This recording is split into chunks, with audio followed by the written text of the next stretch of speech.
Rohingya जो हैं Myanmar के, ये भारत में शरणार्थी नहीं बल्कि घुसपैठिए हैं। जम्मू कश्मीर के बाद क्या रोहिंग्या मुसलमानों की अब यूपी से छुट्टी होने वाली है?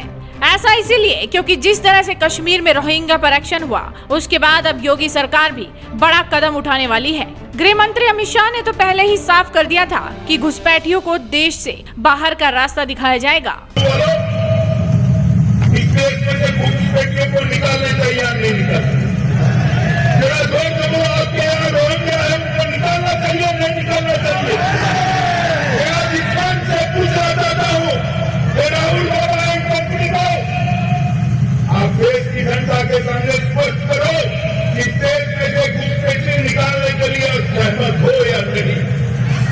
दरअसल पिछले 3-4 दिनों से जम्मू कश्मीर में रोहिंग्या में डर का माहौल है। वजह है होल्डिंग सेंटर, जहां 155 से ज्यादा रोहिंग्या को रखा गया है। ये रोहिंग्या पुलिस के बुलावे पर अपने कागजों की जांच कराने गए थे, लेकिन दिन भर चली जांच के बाद जम्मू कश्मीर पुलिस ने कुछ लोगों को तो घर जाने की इजाजत दे दी, लेकिन बड़ी संख्या में जमा हुए रोहिंग्या को होल्डिंग सेंटर भेज दिया गया। कठुआ जिले की उप जेल जो हीरानगर में है, फिलहाल रोहिंग्या के लिए होल्डिंग सेंटर है, सभी को वहीं रखा गया है। लेकिन अब यूपी में भी इस मामले पर एक्शन शुरू होने वाला है। वैसे भी सीएम योगी हर काम में आगे रहते हैं, तो इस काम में भी राज्य में कवायद शुरू हो चुकी है। जब सीएम योगी ने यूपी की सत्ता संभाली थी, तब उस वक्त भी उन्होंने कहा था कि रोहिंग्या शरणार्थी नहीं, घुसपैठिए हैं और इन्हें बाहर निकालने का काम जरूर किया जाएगा। रोहिंग्या जो हैं म्यांमार के, ये भारत में शरणार्थी नहीं बल्कि घुसपैठिए हैं।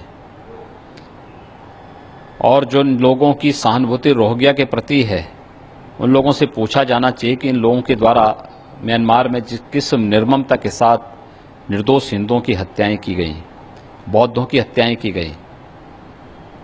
आतंकियों से संबंधों के तार इन तक जुड़ रहे हैं। दुर्भाग्य है उस सब के बावजूद भी अगर कोई रोहिंग्या को भारत में शरणार्थी के रूप में स्थान दिलाने की वकालत कर रहा है, तो मुझे लगता है कि अच्छी स्थिति नहीं। आपको बता दें कि बांग्लादेश के रास्ते यूपी में अवैध रूप से पहुंचे 2000 से ज्यादा रोहिंग्या की तलाश पहले ही शुरू हो गई थी। अपर पुलिस महानिदेशक प्रशांत कुमार ने बताया था कि इसकी जिम्मेदारी स्टेट इंटेलिजेंस ATS और जिलों की पुलिस को सौंपी गई है। ATS रोहिंग्या के उस हवाला नेटवर्क की जड़ तक पहुंचने की कोशिश में जुटी है, जिसके माध्यम से ये बांग्लादेश व म्यांमार में पैसे भेज रहे हैं। संत कबीर नगर के खलीलाबाद से गिरफ्तार रोहिंग्या अजीजुल हक का पासपोर्ट बनाने वाले नरेश की तलाश में ATS ने गुजरात के अहमदाबाद में छापा मारा था, पर आरोपी के गिरफ्तार होने की पुष्टि नहीं हो सकी थी। पूछताछ में रोहिंग्या के संत कबीर नगर, सिद्धार्थनगर, अलीगढ़ और मेरठ में रहने की जानकारी भी सामने निकल कर आ रही है। इस जानकारी के बाद ATS रोहिंग्या के नेटवर्क के पीछे टेरर फंडिंग के तार जुड़े होने पर भी गौर किया जा रहा है। साफ तौर पर कहा जाए तो योगी सरकार रोहिंग्या नागरिकों को लेकर पूरी तरह से एक्शन में है।